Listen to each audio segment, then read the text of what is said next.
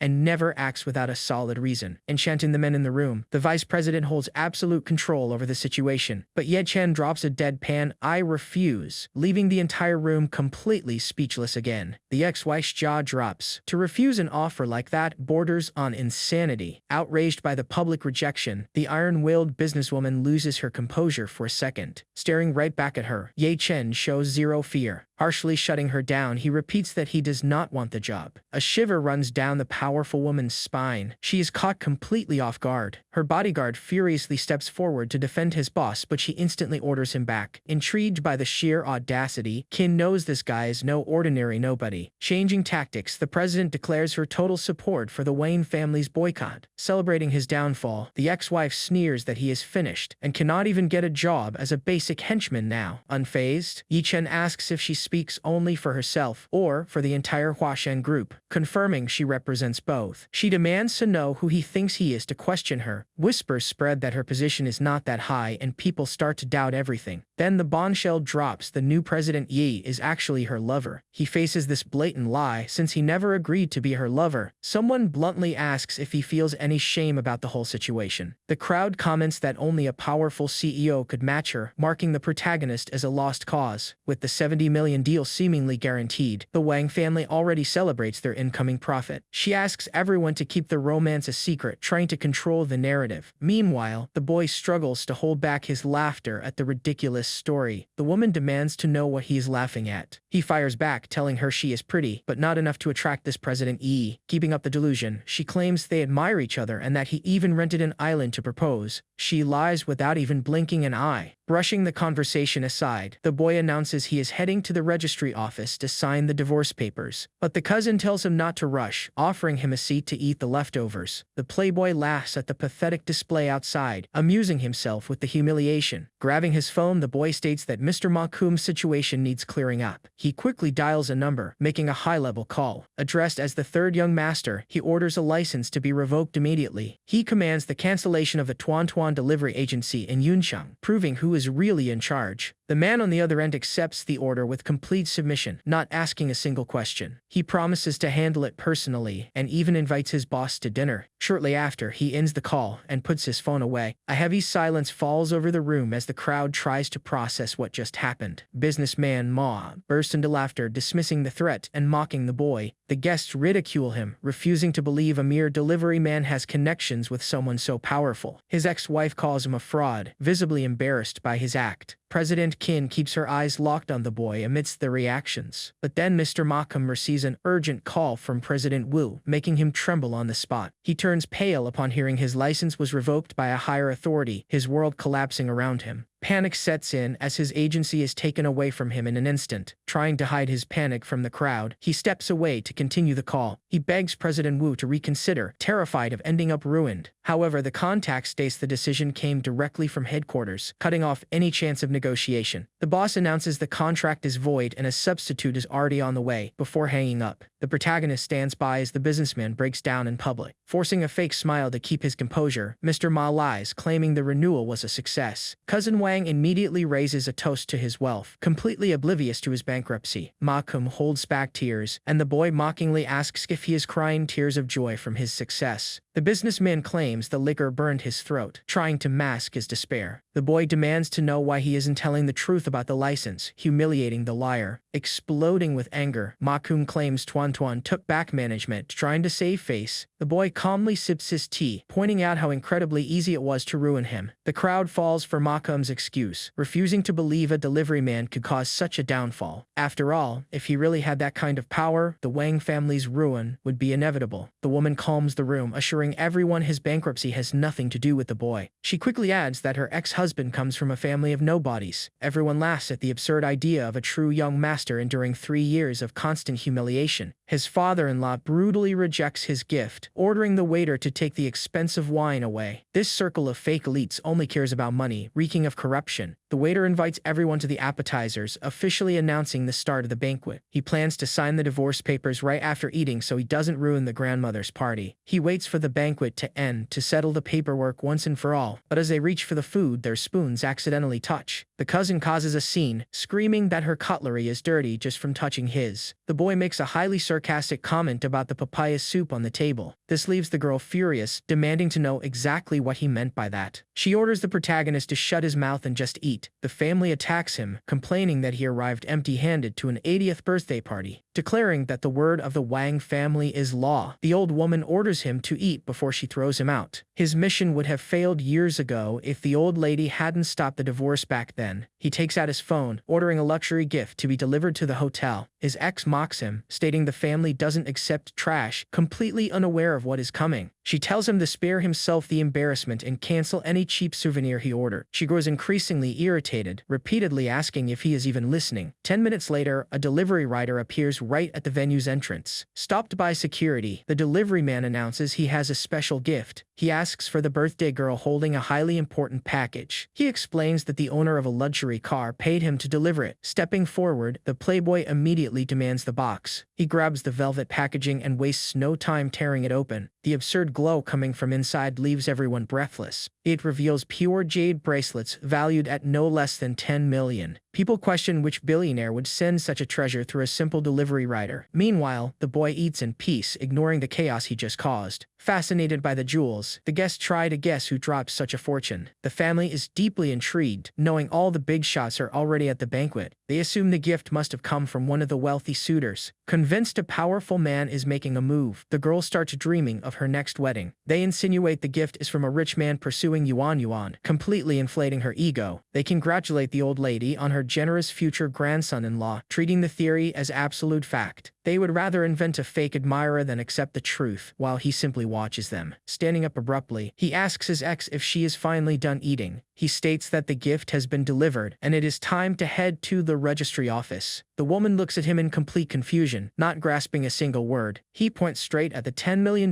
jewelry, confirming it is his farewell gift. Losing his temper, his father-in-law screams that he could never earn that much money in a single lifetime. Her cousin insists the gift belongs to a secret admirer, calling him a useless liar. Cutting the argument short, his ex demands they leave immediately to sign the papers. Wishing the old lady a happy birthday, he declares the jewelry pays off the 3 years he spent under their roof. Screaming at him to get out, the family tells him to disappear and stop making things up. With a final threat, the cousin warns him to leave the city for good. But the young man makes it clear that staying or leaving is entirely his choice, and no one controls him. Right after his ex-wife gets into her rich lover's car, mocking him, the playboy suggests he rent a bike to get there. Before driving off, she announces she will wait for him at the registry office entrance. Unbothered, he simply flags down a taxi to head to the location. He arrives at the destination fully prepared to sign away his marriage and gain his freedom. With the divorce certificate finally in his hands, he takes a deep breath of relief. Focused purely on his career, he vows to never be called useless again. Done with those rotten people, he simply turns his back and walks away. Shouting that he is trash, the ex-wife refuses to accept his indifference. She tells Feng Xiao to follow the taxi to confirm if he is actually leaving the city. They expect him to head straight for the train station, but the car turns in the opposite direction, leaving the two completely confused. The memory of his firm gaze sends a chill down her spine. The route leads away from both the train station and the airport. The taxi heads straight into the luxury district, making no sense to either of them. He is clearly not leaving the city, and the lie infuriates her. She insists he doesn't even have enough money for a cheap motel. The taxi then pulls up right in front of the luxurious Four Seasons Hotel. Convinced he is just begging for a waiter job, they park right behind him. They step out ready to hurl insults, shouting that her family has blacklisted him from finding any work. Feng Xiao immediately calls the hotel manager to report an intruder. He demands they reject anyone by that name, trying to flex his influence, but the manager's response throws him off completely. No one by that name has applied for a job, leaving his presence a complete mystery. The suspicion arises that he might actually be a guest. They mock the idea, stating his credit limit could never cover 1,000 a night. Feng Xiao asks the manager directly to clear things up. The answer leaves a couple speechless. He just checked in. To make matters worse, he paid for 7 nights in advance. The total bill comes out to over 560,000. He went straight ahead and booked the presidential suite. At 80,000 a night, the entire fortune was paid up front. Searching for an explanation, Feng Xiao asks if he stole from the family accounts. Turning pale, the ex-wife questions everything she knew about the man she married. Dropping that kind of cash leaves the playboy completely speechless. On top of that, he handed a 10,000 tip to the receptionist. She shouts that the money belongs to her family and demands to know who let him inside. She scrambles to figure out where he got his hands on that kind of wealth. A new theory emerges. He must have stolen antiques from her grandmother's house. She calls home immediately to check for missing items, eager to report him to the police. Meanwhile, at the Wanhao Hotel, the guests ask the businesswoman if she is also leaving without meeting the bracelet donor. Her patience runs out with the mysterious man's delay, so she decides to head out. The empty road leaves the remaining guests with no expectation of anyone arriving. The businesswoman briefly considers that the gift genuinely came from him. Right then, the mother-in-law answers her daughter's call and asks if the divorce went through. Yelling through the phone, she orders her mother to check the antiques for any theft. The mere possibility makes her boil with anger. The businesswoman breathes a sigh of relief. The guy is nothing but a thief. She stands up to leave, completely done with the drama of the wealthy. The mother-in-law waves goodbye, promising to handle her ex-son-in-law's crime. She sneaks out of the hall, desperate to avoid any public scandal. Irritated, the old woman demands to know how her daughter only caught the theft after signing the papers. The presidential suite reservation is all the proof she needs. He definitely cleaned out the safe. Slamming the table in fury, the old woman orders an immediate sweep of the mansion. She orders some people to stay put while the rest check the inventory. The scene cuts to the family's luxurious villa. They tear through the relic room from top to bottom to find what's missing. 20 minutes later, the cousin returns empty-handed. Not a single item is missing. The house and the artworks are perfectly intact, prompting the men to exchange confused looks. If nothing was taken, the money couldn't possibly have come from the Wang family. But the uncle insists on ruining him and demands a second, highly detailed search. Digging through locked drawers in a dark room, the uncle decides to forge some evidence. The cousin grabs an expensive watch belonging to the grandfather, sensing a golden opportunity. He lies that the item vanished from his room to create the perfect frame-up. Valued at $5 million, they boldly declare this is how he funded the suite. The old woman shouts that her late husband's favorite watch was stolen. She orders her men to drag him back immediately for a brutal lesson. The cousin and the uncle are dispatched to capture him at the hotel, but the cowardly cousin backs out, faking injuries from his last beating to avoid going. The uncle heads out alone to handle the mess, while his nephew retreats to his room. He calls Jiao, confirming she is still keeping an eye on the hotel. Back at the entrance of the luxury hotel, the ex-wife gets the news about the stolen $5 million watch. She is determined to destroy him once and for all. She marches to the reception, demanding his room number to start a massive scene. The chance to recover the watch and humiliate him publicly fuels her excitement. Her intense enthusiasm strikes a jealous nerve in Fang Chao. He tries to be rational, warning her against causing a scene in such a place, but she snaps back, calls him a coward, and decides to handle it herself. She pounds her fists on the presidential suite door, demanding the thief open up. Ignored for several moments, she turns red with anger and refuses to stop yelling. He eventually steps up to open the door, baffled by her endless harassment. He steps out wearing nothing but a towel, and his shredded physique completely catches her off guard. The sight of the man she always called useless leaves her speechless. The impressive six-pack right in front of her freezes her in place. Regretting never letting him walk around shirtless during the summer, she shakes her head to focus. Trying to regain her composure, she immediately accuses him of stealing her grandmother's watch. He responds with clear disdain, asking what watch she is even talking about. She doubles down, accusing him of taking the family's $5 million watch. She mocks him, stating that without the theft he could never afford a suite like this. Tired of these games, the constant blame from the Wang family pushes him to his limit. He states firmly that he never took a single cent from them, let alone a watch. He addresses her simply as Miss Wang, and the cold formality infuriates her. The man who once treated her like a goddess now offers nothing but utter contempt. She orders him to drop to his knees and confess the theft for a chance of forgiveness. She threatens to call the police, reminding him that stealing $5 million guarantees a prison sentence. Ignoring her ridiculous demands, he simply turns around and walks back into his room. She screams at the closed door and dials the police, putting on a massive show. She brags that the cops are on their way and he will soon rot in jail. However, the old matriarch panics when she hears her granddaughter actually called the police. The ex-wife argues that he is no longer family and should face the full extent of the law. The mother-in-law fully supports this, hoping he gets life in prison and disappears forever. 10 minutes later, the police chief arrives at the hotel, escalating the situation. Jiao lies straight to the officers' faces, accusing him of blowing the stolen money on luxuries. She points to the suite door, demanding they arrest the trash immediately. The officer tries to maintain order, shouting for him to come out and surrender. Inside, he simply ignores the ringing phone. Riding up the elevator, the officers and the ex-wife plan to kick the door down if necessary. Opening the door calmly in a silk robe, our guy faces Chief Lee. The officer immediately begins the interrogation, asking if he stole the $5 million. Keeping a firm voice, the protagonist swears he never took a single thing from the Wang family. The ex-wife bursts out laughing, bringing up his past as a broke delivery guy. The officer questions how an unemployed man can afford an $80,000 a night room. Unbothered, the protagonist grabs a document from the table and plays his final card. He reveals the Huasheng Group transfer contract, shifting the mood instantly. The document proves he is the new CEO and majority shareholder, silencing the entire room. To back it up, he hands over a metal card embedded with gold and diamonds. The card alone is worth around 10,000, making the officers break into a cold sweat. The officer still tries to validate the document, requesting to run it through the police database. Perfectly calm, Agai calls the system administrator and requests 10 minutes of access. He orders the removal of his data protection so the officers can verify his identity. He gives them the green light to search, waiting for the results to load on their tablet. The official CEO profile of the Huasheng Group appears on the screen, leaving the officer completely speechless. The verified government profile confirms the massive mistake the authorities just made. The younger officer still pushes back, suggesting it might be the work of a hacker. To shut down any remaining doubts, the protagonist pulls up his bank account on his phone. The screen displays the sweep payment and his current balance, dropping their jaws. Almost dropping the phone, the chief shouts out the 10 billion balance. He points out how lucky his ex is for not checking his assets during the divorce settlement. He states that just one of his cards holds more value than the entire Wang family combined. The officers question why such a wealthy man agreed to marry into that family in the first place. Explaining it was a forced arrangement, he demands absolute secrecy from everyone in the room. The officers promise his privacy is guaranteed and swear to keep their mouths shut. He dismisses Chief Li, telling the officer to go on about his business. Down in the lobby, the officer informs the ex that her former husband is clean, advising her to search her own home again. She throws a fit, screaming that it is impossible for him to have money without stealing it. The officer hits her with the harsh truth, asking what kind of delivery guy casually holds 10 billion. Stating he cannot make an arrest without evidence, he demands photos or videos of the alleged crime. Chief Li also warns her to stop insulting the man by calling him trash or poor. Her face turns pale as the possibility of her ex being a massive big shot sets in. Walking away with a laugh, the officer mocks her for throwing away a billionaire husband. Right before he leaves, she asks if there was a woman in the room with him. The officer shuts down her suspicion, confirming he was completely alone. A fake smile spreads across her face as she convinces herself he is still in love with her. Watching from a distance, her lover gets frustrated by the police's passive behavior. Her brother calls, confirming that their plan to frame him has completely failed. She admits the police found zero evidence, solidifying their defeat. The brother suggests forging proof of the watch sale to get him arrested no matter what. He shamelessly admits that the watch is actually in his own hands. He promises to mock up a fake receipt to throw the protagonist behind bars. The image of her ex begging for help leaves her torn between hatred and a twisted sense of possession. Shaking it off, she decides to spend the night at the hotel with her lover. She asks him to stay, immediately giving the guy the wrong idea, but he snaps back, saying she cannot even handle her ex. Yet she is already trying to sleep with someone else. Without a second thought, she slaps him hard across the face. She orders him to alert her the exact second her ex steps out of the hotel. Suddenly, a random guy walks up and throws a cheap pickup line at her. The comment instantly infuriates the long-haired lover. Skipping ahead to the next morning, the scene cuts to our guy casually opening his hotel room door. He walks out of the building completely unfazed. He steps out sporting a sharp, well-dressed new look. One of the guards immediately reports that he is out on the street. The guard starts tailing the protagonist without wasting a single second. The trail stops right in front of Vice President Kin's office building. Her threat from the previous day is still fresh, setting the stage for her reaction today. Meanwhile, the guard informs the long-haired guy, leaving him confused about the protagonist's destination. He assumes the guy went there seeking revenge. He immediately makes a call to sound the alarm. The executive answers the phone, demanding to know who is on the line. She questions what Fang wants from her. Cutting straight to the chase, he warns her that the protagonist is in her building to get payback. Brimming with confidence, the vice president tells him to relax, boasting about her heavy security. He drops a massive bombshell, revealing the guy has an all-access pass and is already on his way up. The news shatters her confidence, leaving her trembling at the thought of a face-to-face encounter. Fang Chao blatantly lies, claiming the protagonist stole the watch and sold it for 5 million. The playboy fakes concern for Qin, trying to play the hero, losing her patience. The businesswoman gives a quick thanks and orders security to check the office. She hangs up right in his face before he can even offer to help. Sheen orders her secretary, Rong to hunt down the intruder. Half an hour later, the scene shifts to the imposing Huasheng Group headquarters. Security guards greet the secretary at the entrance. Rong says good morning and swipes her card to enter the building. The guards chat among themselves, commenting on how she is much more approachable than her boss. Up in the presidential suite, panic sets in as Rong finds a man inside the office. Sitting comfortably in the main chair, the protagonist simply asks who she is. The girl introduces herself as President Qin's personal secretary. Her striking outfit clearly caters to male attention, sparking a quick remark from the protagonist. He questions if her boss prefers women, but the secretary firmly demands answers. Staring her down, he introduces himself as the new president, Yi Chen. The girl freezes in her tracks, completely overwhelmed by the bombshell revelation. Embarrassed, she begs for forgiveness, explaining her boss had warned her about a suspect. The protagonist brushes it off, making a comment about the Wang family haunting his every step. He orders the famous, most beautiful CEO to come see him the moment she arrives. Hiding in the bathroom, Rongrong calls her boss, who answers in a panic. The secretary reports that the alleged intruder is actually the new president Yi, leaving Qin in utter shock. The businesswoman floors the gas pedal of her convertible, speeding straight to the company. 10 minutes later, the powerful Qin bursts into the lobby. Rongrong meets her at the door, confirming the man is waiting upstairs. The assistant passes on the message that the new boss demands to see her immediately in his office. Walking down the hall, Qin questions the unusual buzz among the employees so early in the day. Gossip is spreading like wildfire. Everyone is eager to catch a glimpse of the handsome new CEO. Rongrong gushes over his looks, claiming he is far more handsome than any celebrity. Qin is caught off guard by his age, considering it took her years to climb the corporate ladder. Qin demands professionalism, ordering her staff to stop drooling over their new boss. The secretary jokes that a dominating CEO like him is the perfect match for her boss. She brings up a compliment he gave her, but Qin quickly shuts down the nonsense. Brimming with confidence, the businesswoman plans to make him lick the ground she walks on. The staff recalls how she has brought stubborn billionaires to their knees before. As the girls ask for advice, the boss touches up her lipstick for the upcoming confrontation. Qin leaves the door wide open so everyone can watch her tame the newcomer. The employees cheer, urging her to make the protagonist drop to his knees. Qin decides to humiliate him, making sure everyone knows who truly runs the place. Without hesitation, she knocks on the door and enters after getting his permission. Even facing away, his imposing silhouette alone catches the vice president off guard. She mentions she received his summons, finding his profile oddly familiar. The protagonist sets the papers down and slowly turns to face her. Outside the office, the crowd places bets on the new boss falling at their queen's feet. The moment his face is revealed, Qin freezes in shock and stutters Ye Chen's name. Her legs give out, and the powerful businesswoman collapses to her knees. The eavesdropping staff stare in utter confusion as their boss kneels on the office floor. Rongrong rushes to shut the door, hiding her boss's humiliation from the crowd. The secretary panics, completely lost on how the situation flips so drastically. The protagonist looks up, locking eyes with the spying employees. Caught red-handed, the gossips scream and scatter down the hallway in panic. Still on the floor, Qin Homyan trembles in fear right in front of the protagonist. He asks why she is on her knees, and the businesswoman immediately begs for mercy. Scrambling to her feet, she apologizes and blames the Wang family for misleading her. He brings up her previous claim from yesterday, reminding her that she swore they were lovers. Without warning, he pulls her in and plants a deep kiss on her, leaving the executive in absolute shock. Her perfume fills the air as he asks which private island she booked for their date. Flushing red with embarrassment, she can only repeat how wrong she was. The protagonist lets her go and orders her to pull herself together. He tells her to close the blinds and she obeys without hesitation. He reminds her of her bold promise to destroy the new president's auctions. Sitting in her chair, he asks exactly how she plans to block him now. Qin admits she completely misjudged his status and accepts whatever punishment comes her way. She offers no excuses, fully prepared to be berated, beaten, or fired on the spot. Her composure stands out. She owns her mistake instead of panicking. The executive braces for the worst, but he simply states she is not fired. He explains that during yesterday's mess, she was the only one who offered him a dignified way out. With tears in her eyes, she swears absolute loyalty to her new master. He pardons her but makes it clear he will show zero mercy to the others who stood against him. Calling her by her first name, he demands a full dossier on every enemy from the banquet. She nods in agreement, knowing his next move is about to shake the city's entire business world. Half an hour later, she hands over the files, starting right with Fang Zhao. The files state the Fang family is worth 10 billion, but Qin casually dismisses their actual power. Hong Yan sets the record straight. Their assets have actually shrunk to 3 billion and they are dropping fast. She reveals the Wang family's recent credit request, eager to make Jiachi suffer for siding with Fang Chao. Keeping business strictly separate from personal grudges, he asks to review the Wang family's project proposal. She offers to fetch the documents, but the protagonist decides to go with her. Elsewhere, Fang Chao wonders if the president has already dealt with the protagonist. A woman walks up and calls him young master, though the playboy has no idea who she she is. She reminds him how he bought her drinks and relentlessly hit on her the entire night. Brushing off his drunken memory, he suddenly recalls she is an employee at the Huaxing group. Seeing an opening, the playboy convinces the employee to sneak him upstairs under the guise of saving Qin from danger. A minute later, they step out of the elevator right onto the executive floor. Feng Chao overhears the whispers about the boss dropping to her knees for the new president. Confused, he asks for Qin, but the secretary firmly demands an appointment. Ignoring protocol entirely, he marches straight toward the president's office. He brutally kicks the door open, sending it crashing against the wall. Bursting inside, he spots the protagonist with the executive and immediately screams about the thief. Furious, he accuses the protagonist of trying to exact revenge on President Qin. Striking a fake hero pose, he offers to personally throw the protagonist out. Out of nowhere, the businesswoman delivers a vicious slap to the playboy's face, leaving him completely stunned. Furious, she demands to be treated with the respect her title commands. Feng Chao quickly corrects himself, finally registering that no one else in the room is surprised by the protagonist's presence. He jumps to the ridiculous conclusion that the protagonist has been hired as a bodyguard. He starts mocking him, assuming the protagonist begged on his knees for a basic security job. He loudly declares that the protagonist came crawling back just to be Qin's obedient lapdog. He urges the boss to fulfill her promise and destroy the protagonist once and for all. Rongrong gasps in shock, horrified to hear her boss ever plotted against the new president. Enraged, the businesswoman slaps Fang again and violently screams her denial. She immediately orders security to drag the playboy out and fires the employee who let him in. Escorted out of the building, Feng Chao seethes over the humiliation of getting slapped in front of his rival. He throws out a final threat, swearing that a security badge will not save the protagonist from prison. Sitting in his car, he curses Qin's name, plotting to destroy her right after locking down the protagonist's ex-wife. He starts the engine, eager to spread the fake news to the Wang family about the protagonist's new security job. An hour later, the Wang family matriarch reacts in pure shock to the ridiculous rumor. Feng Zhao swears up and down that he saw her former son-in-law carrying files like a lowly grunt. The relatives voice their doubts while the ex-wife stands completely paralyzed by the news. The playboy spins a lie, claiming the protagonist fell to his knees to beg the businesswoman for forgiveness. He suggests Qin had a rare moment of pity and decided to take the trash in. Wang Jiqi's blood boils at the very thought of her ex-husband kneeling for another woman. She bitterly complains that he never once knelt for her during their 3 years of marriage. Her sister chimes in with a taunt, saying Jiaqi simply lacked the charm to properly tame her own husband. The brother-in-law laughs as his wife brags about how she would have made him wash her feet every single day. Furious, Jiaqi snaps back that she was far too kind, vowing she would force him to his knees day and night if she had the chance. The ex-wife demands that her grandmother sever all ties with the businesswoman and make her pay. The matriarch instantly slaps her granddaughter across the face, ordering her to shut her mouth. She reminds everyone that a 70 million deal depends entirely on Qin making enemies is simply not an option. Jiaqi's father points out her obvious jealousy, bluntly stating that Qin is far more capable than she is. Chi tries to storm off to the company to cause a scene, but her grandmother forbids her from leaving the house. Jiqiang suggests the matriarch call Qin directly to smooth things over. Over the phone, the old woman tells Qin that if she had known her interest in the protagonist, she would have handed him over for free. She firmly demands an explanation as to why Qin broke her promise to blacklist the man. Qin offers a polite apology, fully aware the old woman would have a heart attack if she ever found out the truth. The matriarch casually hands the protagonist over to the businesswoman, pushing Jiaqi to the brink of despair. Changing the subject, the old woman pushes for an update on the 70 million financing. Qin mentions that President Ye took an interest in the project, but demands to review the fine details. Pleasantly surprised, the old woman assigns Jiqiang to head to the group for an official meeting. He confidently promises to impress President Yi and secure the final deal. Jiqiang asks if they are dropping the theft accusations, now that the protagonist is supposedly Qin's new lover. The old woman orders them to keep digging for proof so they can throw him in jail later on. A relative speaks up, claiming he found out exactly which local thug bought the stolen watch from him. A malicious smile spreads across the old woman's face as she orders them to secure the evidence and destroy Qin's new lapdog. The matriarch lashes out at the rest of her family, calling every single one of them useless and incompetent. She humiliates Jiaqi, saying her granddaughter was incapable of keeping her own husband. In tears, Jiaqi storms out of the room, completely ignoring her mother's calls. Behind the wheel, she steps on the gas, determined to teach her ex a lesson for embarrassing her. She speeds into the Huasheng parking lot, tires screeching in pure rage. Chin Hongyan is standing right there, waiting near a car. The MC is right beside her, keeping close to the businesswoman. The two of them stand together as the MC closely accompanies his boss. They share a laugh, and the MC clearly looks far better after the divorce. She slams her car door shut and yells that he is just a shameless lapdog. The MC turns to her, while his boss glares at the arrogant woman interrupting them. His ex-wife accuses him of kneeling for total strangers instead of her. She claims she gave him plenty of chances, and he would still be a son-in-law if he had just begged. The MC asks if she has no shame being so completely out of line. He brings up her cheating with the playboy, yet she still expected him to get on his knees. Jiaqi insists that if he had just begged, she would have stopped the divorce. She yells that he willingly bows to his boss, but not to his own ex-wife. The MC fires back. Kneeling for a loyal wife is honorable, but kneeling for a cheater is just pathetic. Jiaqi screams that she spoiled him and should have made him wash her feet from the very beginning. The MC responds with a cold, dead silent glare. Out of nowhere, Han Yan steps up and slaps the axe across the face, making her scream in pain and shock. The boss explodes, asking if the cheater has absolutely no shame left. Jiaqi cries in sheer anger, but the businesswoman makes it clear she will slap her whenever she pleases. The girl accuses the executive of stealing her man and assaulting her on top of it. The MC places a hand on his boss's shoulder to calm her down and tells her to drop it. He orders Jiaqi to leave, making it crystal clear that he is no longer her man. His ex compares him to a family dog and outright forbids him from working as her rival's bodyguard. She tries to bribe him with 500,000, seriously ticking him off. Standing side by side, it is obvious he looks much better as a single man. She slams her car door again and calls the MC Kin's little lapdog. The MC turns his attention to her while his boss scoffs at the sheer audacity of the arrogant princess. His ex demands to know why he knelt for this woman and not for her. She swears he would still be a son-in-law of the Wang family if he had just begged for forgiveness. The MC asks if she has any shame acting so shamelessly. He brings up her cheating at the hotel and the sheer absurdity of expecting him to kneel. Ji-Chi insists she gave him a chance at the banquet to save their marriage. She yells, demanding to know why he serves another woman instead of his own wife. The MC fires back. Kneeling for a cheater is sheer humiliation, not respect. Ji-Chi screams that she spoiled him and should have made him wash her feet. The MC maintains an icy glare, completely ignoring his ex's outburst. Han Yan completely loses her patience and delivers another hard slap across the brat's face. The boss tears into the ex's attitude, pointing out how she cheated yet still tries to play the victim. Crying, Chi demands an explanation for the assault,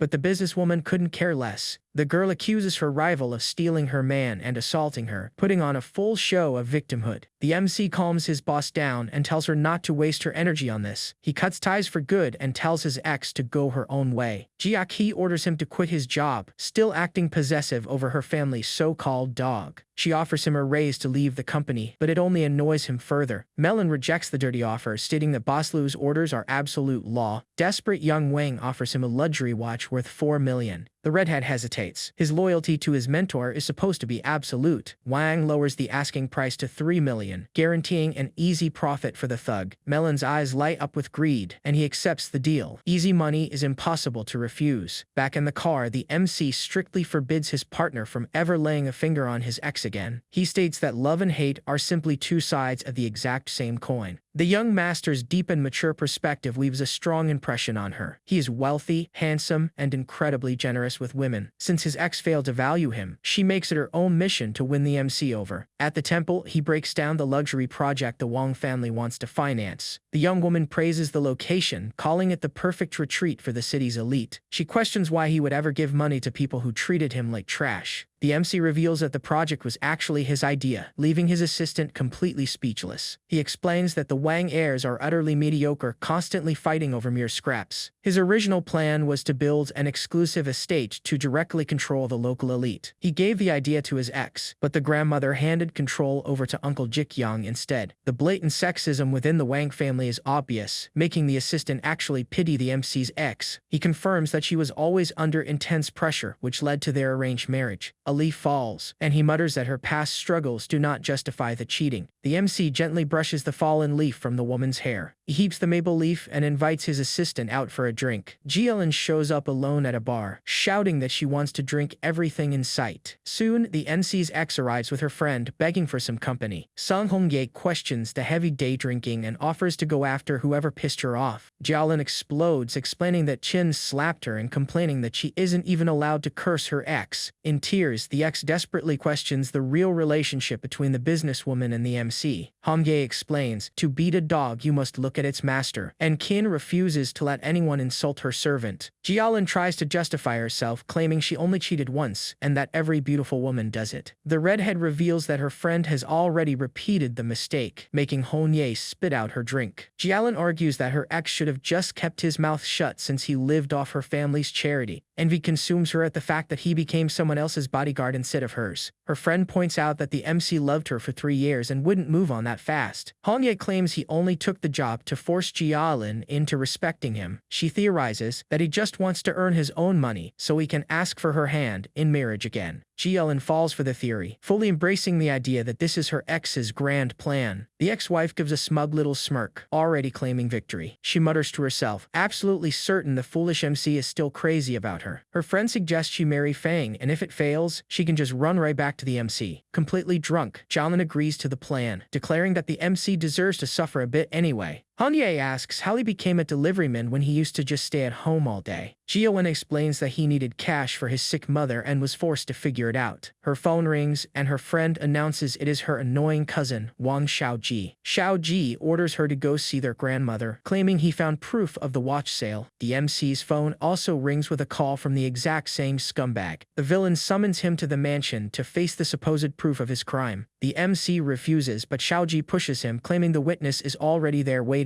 Faced with such a blatant lie, our guy decides to head over and end the farce himself. He asks Secretary Zhou if she knows how to drive, and she confirms immediately. The MC orders her to head to the Shan Villa, and she quickly grabs the keys. The two speed off, tearing down the road. Returning to this place now as a grandmaster carries a heavy weight. 30 minutes later, the car pulls up right in front of the estate. Secretary Zhou steps out of the car with all the authority of her position. The family is confused by the elite secretary's presence and looks around for the MC. Zhou opens the back door and announces the arrival of President Yi. The MC steps out and asks her to wait for him outside. The family is stunned to see a high-end secretary acting as his personal driver. Xiaoji mocks him, assuming the MC is just staging a cliché comeback story. Another woman agrees, calling the whole act ridiculous and showy. His cousin asks how much the MC paid the woman to open the door for him. Someone else chimes in that he is just a lapdog, but the MC completely ignores the insults. Jielin stands to the side, laughing to herself at the scene. She fully believes her friend's theory. The MC is just trying to prove he made it in life. Losing patience, he demands to see this so-called witness to the watch sale. Xiaoji leads him down a hallway to a room full of thugs. These are just cheap street thugs putting on a circus act. Melon greets him with a mocking smirk, pretending they are old friends. The redhead blatantly lies, claiming the MC sold him the watch for 5 million. Xiaojia accuses the MC of playing dumb to avoid admitting the theft. The MC scoffs at the low-level witness and tells them to drop the act. The grandmother accuses the MC of stealing from the family and having the sheer audacity to argue about it. He tells the matriarch he came to clear things up and that he never touched the watch. The old woman holds up the piece and asks how it ended up with a street thug. Melon lies, saying the MC sold the watch to pay for a luxury hotel stay. Xiaojie celebrates in silence, completely convinced his plan against the MC is flawless. He tried living as a normal guy, but all he ever received was absolute contempt. He decides to lay the truth out on a table. He is the president of the Huasheng Group. He asks if being a billionaire is proof enough, leaving the room in dead silence. The entire family bursts into laughter, treating it like a massive joke. Xiaojie mocks him, asking if he stepped right out of a comedy movie. A woman laughs and says if that were true, she would happily become his second wife. Melon tells him to drop the act and get on his knees if he wants to avoid jail. Jiaqi states that, out of respect for their 3 years of marriage, she won't let her ex go to prison. She demands that he kneel and admit his mistake so he can walk away completely free. The MC refuses. Absolutely no one in this family is worthy of seeing him on his knees. Jiaqi's mother flies into a rage, screaming for the police to arrest the useless son-in-law. Melon fears the police. An investigation would easily expose the fake watch scheme. The thug decides to force the MC to his knees just to please the old woman. The goons grab the MC, trying to force him into submission. With an icy glare, our guy stands his ground. They do not deserve an ounce of his respect. With one swift motion, he breaks free from their grip and shatters their defense. The MC lands a clean punch on his rival, making him howl in pain. Startled by the technique, Melon orders a full-on attack. Out of nowhere, the family poodle bites one of the thugs, protecting the MC. Wawa runs over to the MC and takes shelter right between his legs. He picks a dog up. This little animal is far more grateful than the entire family combined. The MC points out that even a dog recognizes who actually took care of it. The matriarch orders Yuan to take the animal back immediately. The dog barks and completely refuses to leave our guy's side. The grandmother gives him one last chance to kneel and avoid the worst. The MC repeats the obvious fact. None of them are worthy of making him bend the knee. The thugs charge at him with everything they have, swearing bloody vengeance. His past combat training in Syria instantly kicks in. He effortlessly dodges their strikes and takes the attackers down one by one. For someone who lived through actual wars, this brawl is just child's play. Within seconds, the floor is completely covered with groaning thugs. One brute manages to grab him, trying to pin him down from behind. The thug pulls out a knife, threatening to slash the MC's tendons. Melon charges in furiously, ready to cripple our guy once and for all. The MC uses the attacker as a human shield, and Melon ends up stabbing his own ally. He unleashes an electric shock, knocking both brutes out cold. The family is left utterly stunned by the terrifying strength the MC just displayed. The grandmother suspects her late husband actually knew about these secret skills. Chi scoffs, assuming her grandfather was only after the MC's money. Yuan's father comments that the old man had truly found a rare gem. He reveals that the MC was originally offered to his other granddaughter first. Chi-Chang explains that he rejected the MC for his own daughter because he looked like a country bumpkin. He laughs at Jiaqi for ending up with the leftovers her sister threw away. Yuan gloats over her sister, claiming she was incredibly lucky to dodge that bullet. The harsh truths behind his arranged marriage is finally out in the open. After years of brutal warfare, all he ever wanted was peace and a real family. He fell for Jiaqi at first sight, genuinely believing she was the sweet love of his life. He clenches his fist. His dream of a warm home has turned into a complete nightmare. Out of nowhere, he steps forward and crushes Melon's wrist. The thug freezes in absolute terror. The MC mercilessly twists the redhead's arm, making him scream in agony. Glaring down at the trash, he demands to know who ordered the fake watch setup. Melon tries to act tough, but the cold sweat dripping down his face gives his fear away. Xiaoji panics, terrified the thug will spill the beans and ruin him. The MC drops the worm and issues a challenge. If they have proof, call the cops and end this stupid show. He grabs his jacket to leave, followed by the barks of the incredibly loyal Huahua. The little dog tugs at his pants, desperately pleading for the only decent human in the room to stay. The MC gently pets the dog, stating it is the only truly valuable thing in this entire house. Jiqiang stops his son from going after the MC. He knows perfectly well that no one here can beat him. Xiaoji rushes over to help Melon, realizing this situation is way out of his depth. Furious, the redhead demands 1 million for the damages and accepts the mission to completely wipe the MC out. The thug takes the dirty job, but makes it clear he is in a massive hurry to disappear. Xiaoji swears a bloody revenge for being humiliated inside his own home. Back at the company, the MC approves the new partnership and orders the Wang family to be called in for a test. Hongyan follows the order and prepares the summons for that family of snakes. Over at the Wang mansion, the mood is completely festive with the news of the investment. Jiqiang announces the funding was approved, but President Ye requested an in-person meeting. The matriarch orders her son to lick the boss's boots clean just to secure the millions. Yuan pops out of nowhere, acting all sweet, and asks to accompany her father to the meeting. Her father is confused, but she confesses she just wants to meet this handsome young president. Jiaqi burns with deep jealousy and reminds them that the man already has Qin as a lover. Yuan fires back. A lover is not a wife, and she guarantees she has far more to offer. Xiaoji and the grandmother fully support the seduction plan. To them, status is the only thing that matters. The old woman officially authorizes the hunt for the president, and Yuan is already daydreaming about a life of luxury. Consumed by envy, Jiaqi decides to go as well, bitter that her project changed hands. Yuan gloats over her sister, claiming the president would never want a divorced woman. The grandmother completely ignores Jiaqi and tells her youngest granddaughter to focus entirely on winning the billionaire over. Jiaqi storms out, foaming with absolute rage at the old woman's blatant favoritism. An hour later at Huaxing, the secretary announces the arrival of the Wang family. He has them seated in the reception area to wait indefinitely. With an ironic smile, he orders the staff to deny them even a glass of water. While waiting, Yuanyuan complains about her tight qipao, but her father reminds her the high slit is strategic. Zhiqiang coaches her on the art of high-class seduction. The goal is marriage, not a quick fling. She promises to steal President Qin's position, while her father is already dreaming of taking control of the family. 10 minutes pass, and Yuanyuan huffs in frustration over the lack of service. She demands black tea from Secretary Zhou, who simply smiles and asks for patience. Another 10 minutes of sitting idly go by, and the girl explodes over the delay. Her father scolds her to maintain her ladylike posture, warning that the boss could walk in at any second. She forces herself to settle down, pasting on a perfect artificial smile. Half an hour later, her back aches and her patience runs dry. Where is the president? It becomes obvious that President Yi is completely disregarding their presence. The door finally opens, and Yi Chen strolls into the room with total calm. He immediately starts lecturing Yuanyuan on her sloppy posture. She jumps in surprise. He then compliments her outfit, mentioning it has been years since she dressed up like this. Yuanyuan tells him to back off, calling him a piece of trash unworthy of her attention. Zhiqiang snaps, demanding to know what a mere security guard is doing in the real boss's place. Amused by their denial, Yi Chen states clearly, if they want to talk about the project, he is the one in charge. Yuanyuan's father scoffs, calling him an ignorant guard who knows nothing about real money. Out of patience for their insults, our guy threatens to leave them talking to the walls. Yuanyuan grabs his arm, desperate to squeeze out some insider information. She asks for dirt on President Qin, and Ye Chen pretends to spill the secrets. Prying further, she asks if the boss and President Yi live together. A golden opportunity presents itself. He lies, claiming the two broke up, just to watch the chaos unfold. The gasp of, "They broke up," echoes through the room,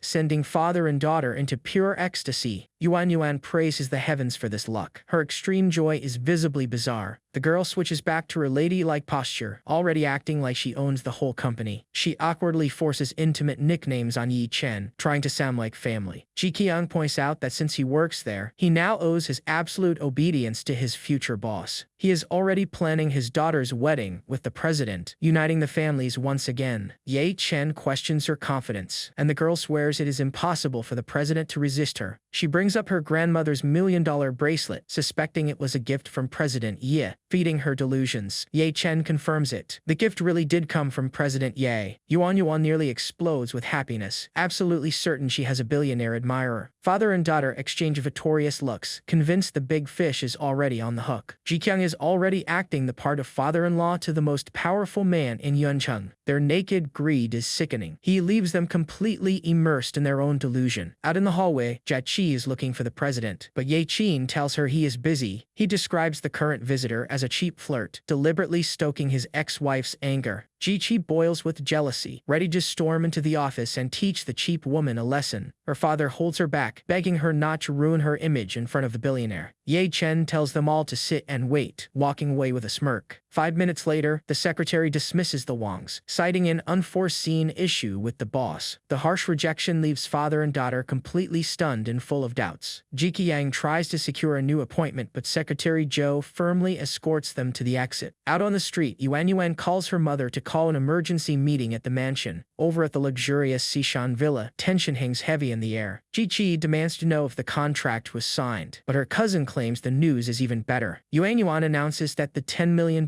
bracelet was a direct gift from President Ye. Ji-Chi spirals out of control, demanding to know how her poor ex-husband could possibly be involved. The grandmother is skeptical. She insists the gift was merely a courtesy from President Qin to their family. Zhiqiang steps in to prove the romance is over, claiming the president's focus is solely on Yuanyuan. Her cousin gloats, pointing out that when the gift arrived, Jiachi was still a married woman. The matriarch takes the bait completely, celebrating their incredible luck in securing such a wealthy suitor for her granddaughter. Yuanyuan promises to carry the Wang family to the top, soaking up the old woman's endless praise and pampering. Asked about her source, she laughs and reveals it was none other than the useless Yi Chen. Yuanyuan volunteers to handle the contract that afternoon, completely cutting Jiachi out of the deal. Mockingly, she offers her cousin the job of driver to chauffeur her to the company. Humiliated, Jiechi explodes, screaming that she refuses to be anyone's maid. She storms out and speeds away in her car, while her family completely ignores her distress. Behind the wheel, pure hatred takes over. She drives recklessly through the streets like a madwoman. Desperation clouds her judgment, and she misses the brakes on a sharp curve. The crash is inevitable. Her car violently smashes into the guardrail. Amidst tears and twisted metal, she unleashes all her blazing hatred toward our guy. Back in the quiet office, Ye Chen's phone vibrates. It is a call from his ex-wife. When he answers, he is met with nothing but hateful screams and baseless insults. The outburst is completely out of left field. Why is she suddenly throwing a massive tantrum? She screams through the phone, calling him an idiot for hiding the truth about the bracelet earlier, only to blab about it to her uncle and cousin now. Because of him, she suffered the worst humiliation of her life. The reason for the meltdown becomes obvious. He simply replies that he always told the truth. They were the ones who chose to live in a lie. Weeping, Jiechi complains that her grandmother now only cares about Yuanyuan. She explains how her cousin humiliated her by demanding she act as a chauffeur, terrified of losing her family status if Yuanyuan marries the billionaire. Ye Chen shuts her down with a simple question. Don't you have your young master Fang? She snaps back, admitting that Fang Chao doesn't even come close to President Yi in power or social standing. Then, despite her hatred, she demands a favor from him. He suppresses a laugh. Being compared to his own alter ego and his rival is utterly ridiculous. Jiechi screams that even if Fang is a nobody compared to the president, he is still 10,000 times better than Ye Chen, who did nothing but ruin their marriage. Done dealing with her foolishness, our guy warns he is hanging up. He has better things to do than listen to his ex-wife's rants. Desperate, she swallows her pride and begs him not to hang up, insisting the situation is an absolute emergency. The sudden change in tone and the distant crash in the background are hard to ignore. He finally asks, "What do you want now? But what about you? Did you enjoy the video? Want to see what happens next? Then hit that like button."